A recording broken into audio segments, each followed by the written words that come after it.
So hello guys, nagbabalik Mekachi Gaming, and for today's video ay lilinawin ko lang sa inyo yung nakarang kong video about sa Starlight membership card. So yung iba ay iniisip nila na sa draw ko nakuha o sa draw nakakuha ng Starlight na makakamura sila.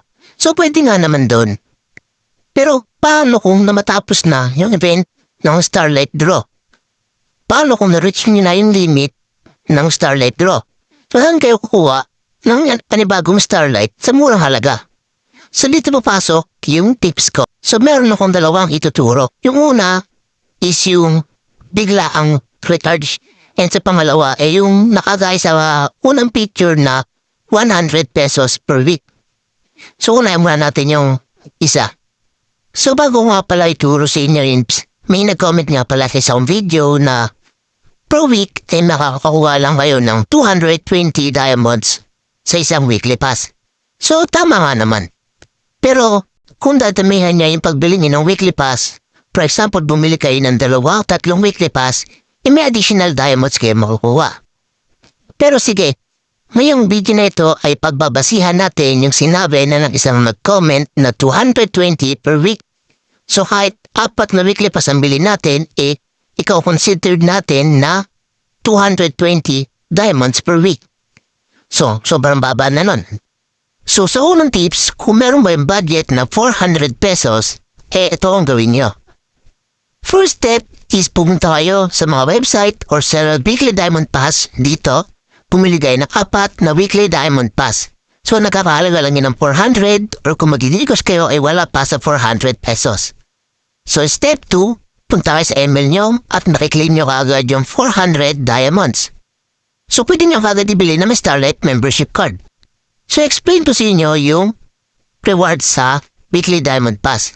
So, pag nakapag-purchase na kayo nun, pag nakakuha at nakabili na kayo ng weekly diamond pass, every day ay makakakuha kayo ng 20 diamonds and 1 chest. Yung chest na yun ay pwede kayo mamili ng Crystal of Aurora and meron pang iba. So, mas maganda kung piliin yung Crystal of Aurora.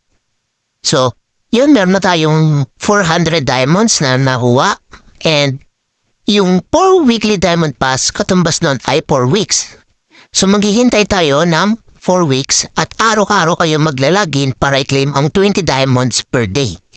So, after ng 4 weeks na yun, so gaya nga sa nag-comment na 220 or 120 lang daw per week ang makukuha nyo. So, dun tayo magbibase. So, 120 times 4 weeks is total of 480 diamonds. So, pagkiklaim nyo ng 20 diamonds per day. Sa loob yun ng 4 weeks. So, 480 plus yung 400 diamonds nyo is equal to 880. So, ang Starlight natin, or Starlight membership card, ay nakakahalaga ng 300. So, makakabili agad kayo ng 2. So, may matitira rin yung 280. Doon papasok yung 20 pesos recharge. Magre-recharge kayo ng 20 pesos para maging 300 siya at nakakabili pa kayo ng isa pang Starlight. So, diba, sa halagang 400 or 420 pesos nyo, nakakuha kayo ng 3 Starlight membership card. So, diba, sulit na sulit. So, ngayon, pasok naman tayo sa tips number 2. Magre-recharge kayo ng 100 per week. So, itong tips na to ay bagay na bagay sa mga nag-aaral pa lang sa baon lang kumukuha ng pang-recharge na may din nalalakihan sa 300 or 400 pesos. So, wala nyo lang ng budget ng 100 pesos per week. So, sa mga tira nyong baon, kung sakaling meron kayong naiipon, no, pwede naman yun. Mas applicable to sa inyo. So, ganito gawin nyo every week, no? First week, magre-recharge kayo ng 100 pesos sa weekly diamond pass. So, click nyo ng email nyo ay may 100 na kagad kayo makukuha. Then, after 1 week, makaka-claim kayo ng another 120 diamond. So, 220 diamonds na. Then, sa second week, recharge ulit kayo ng 100. At tapasok ulit sa email nyo yun, magiging 320 na. Diba? So, after 1 week pa lang, meron na kayong 320 diamonds. No? Pwede na kayong bumili kagad ng Starlight card. So, ang pili nyo namang ipunin. No? Bale, nakakuha kayo ng another 120 diamonds. So, magkano na? 440 diamonds. Ngayon, week 3, recharge kayo ulit ng 100. After after 1 week ng week 3, ay makakakuha kayo ng 120 ulit. So, ilan na yan? 660 diamonds. Then, pang 4 weeks nyo, mag-recharge ulit kayo ng 100. At after 1 week, makakakuha kayo ng another 120 diamonds.